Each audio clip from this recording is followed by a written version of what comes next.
जय हिंद दोस्तों, मैं हूं अनूप और आप सब लोग देख रहे हैं ग्लोबल कॉन्फ्लिक्ट। दोस्तों, आधुनिक लड़ाई का सिचुएशन बदल सकता है आधुनिक हथियार, और ऐसे ही हथियारों में शामिल होता है अनमैन एरियल व्हीकल। और दोस्तों, इसीलिए ये भी कहा जा रहा है कि इंडिया और चाइना के बीच में हिमालयन पहाड़ी रीजन में जो लड़ाई हो रहा है उसमें हाईटेक अनमैन एरियल व्हीकल एक महत्वपूर्ण रोल निभा सकता है। पर भारत में इन अनमैन व्हीकलों का काफी ज्यादा कमियां है। पर दोस्तों, इसके बावजूद क्या आपको पता है कि इंडिया के तरफ से अमेरिका के साथ 30 जो ड्रोन का डील होने वाला था उसे हाल फिलहाल में रद्द किया गया। और आज के वीडियो के पहले हिस्से में मैं आप लोगों को अमेरिका और इंडिया का ये ड्रोन के डील के बारे में बताऊंगा, और साथ में इंडिया क्यों इसे रद्द किया और कैसे इस जरूरत को पूरा करेगा उसके बारे में बताऊंगा। जबकि वीडियो के दूसरे हिस्से में इंडिया की तरफ से हाल ही में किया गया 2 मिसाइलों के परीक्षण के बारे में बताऊंगा, और ये भी बताऊंगा कि कैसे ये चाइना को शिकस्त देने में मदद करेगा। तो दोस्तों, जानने के लिए वीडियो के आखिर तक बने रहिए और चैनल को सब्सक्राइब और वीडियो को लाइक जरूर कीजिए। दोस्तों, आर्मेनिया और अजरबैजान के लड़ाई में एटलीस्ट ये तो साबित हो चुका है कि ड्रोन एक महत्वपूर्ण भूमिका निभा सकता है, और इनमें खास करके हाई ऑल्टीट्यूड से टारगेट करने वाला ड्रोन जैसे कि आर्म्ड ड्रोन या फिर लॉइटरिंग ड्रोन। दोस्तों, लॉइटरिंग ड्रोन एक ऐसा ड्रोन होता है जिसे आप कामाकाजी ड्रोन भी कह सकते हैं।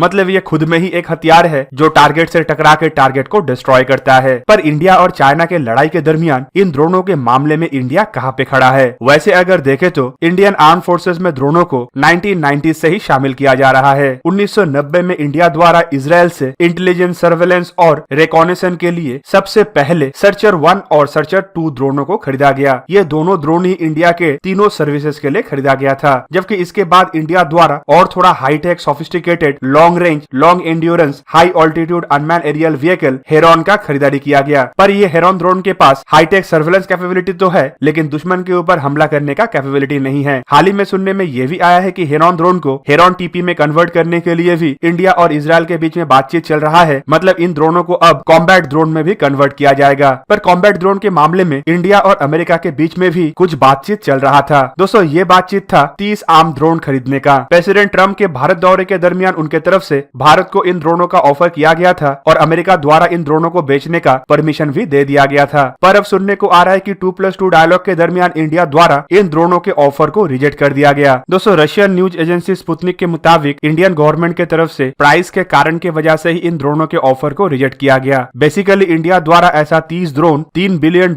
की लागत से खरीदना था, जिनमें से 10-10 ड्रोन हर एक फोर्सेस को दिया जाना था। इवन अधिकारियों द्वारा यह भी स्वीकार किया कि इस हफ्ते के 2+2 डायलॉग के दरमियान अमेरिकी पक्ष के लिए ड्रोन का सेल एक प्रमुख एजेंडा था। दोस्तों, आपके जानकारी के लिए यह भी बता दूं कि जुलाई महीने में ही अमेरिकी पक्ष की तरफ से ड्रोन के सेल को लेके जो मुश्किलें था उसे भी दूर किया गया, और भारत को 800 किलोमीटर पर आवर स्पीड के रफ्तार से कम उड़ने वाले ड्रोन के सेल का परमिशन दिया गया। पिछले महीने इंडिया टुडे के तरफ से यह भी रिपोर्ट किया गया कि इंडिया द्वारा अमेरिका से इमरजेंसी बेसिस पे पहले 6 ड्रोनों को $600 मिलियन के लागत से परचेस किया जाएगा, जिसे अमेरिका की तरफ से जल्द फोर्सेस के हवाले किया जाएगा। इन 6 ड्रोनों को 2-2 करके हर एक फोर्सेस में डिवाइड किया जाएगा, जबकि बाकी के बचे 24 ड्रोनों को $2.4 बिलियन के लागत से भारत द्वारा अमेरिका से खरीदा जा सकता है। दोस्तों, इन ड्रोनों को लेकर अमेरिका की तरफ से जो ऑफर किया गया था उसके तहत ड्रोनों के साथ भारत को हेल फायर गाइडेड मिसाइल और 500 पाउंड के गाइडेड बॉम्ब भी मिलता। इसके अलावा इसमें electro optical infrared multi mode radar, multi mode maritime surveillance radar, laser designator, electronic support measure और अन्य हथियार भी शामिल था। दोस्तों, इन हथियारों के साथ इंडिया के लिए ड्रोन एक अमेरिका के हथियारों का बेहतरीन कॉम्बिनेशन भी होता। इवन नेवी के लिए तो ये इसीलिए भी महत्वपूर्ण था क्योंकि नेवी के लिए already P-8I maritime surveillance aircraft को खरीदा जा चुका है, और इंडिया MS-60R रोमियो हेलीकॉप्टरों को भी खरीदने के लिए आगे बढ़ चुका है। और इसके साथ एक साथ ये सी गार्डियन ड्रोन का कॉम्बिनेशन मैरीटाइम सिक्योरिटी के लिए एक बेहतरीन ऑप्शन भी बन सकता था। पर दोस्तों, इन ड्रोनों को प्राइस के कारण से जहां पे रिजेक्ट किया गया वहीं पे माना जा रहा है कि इंडियन एयरफोर्स के ड्रोनों की जरूरत हेरॉन टीपी द्वारा कंप्लीट किया जाएगा। मतलब ऑलरेडी इस्तेमाल होने वाले हेरॉन ड्रोनों को अपग्रेड करके आर्म वर्जन में कन्वर्ट किया जाएगा। जबकि इंडियन आर्मी स्वदेशी निर्मित ड्रोनों को खरीदने के लिए आगे बढ़ेगा, जिनमें रुस्तम 2 और रुस्तम 1 जैसे आधुनिक ड्रोन शामिल है।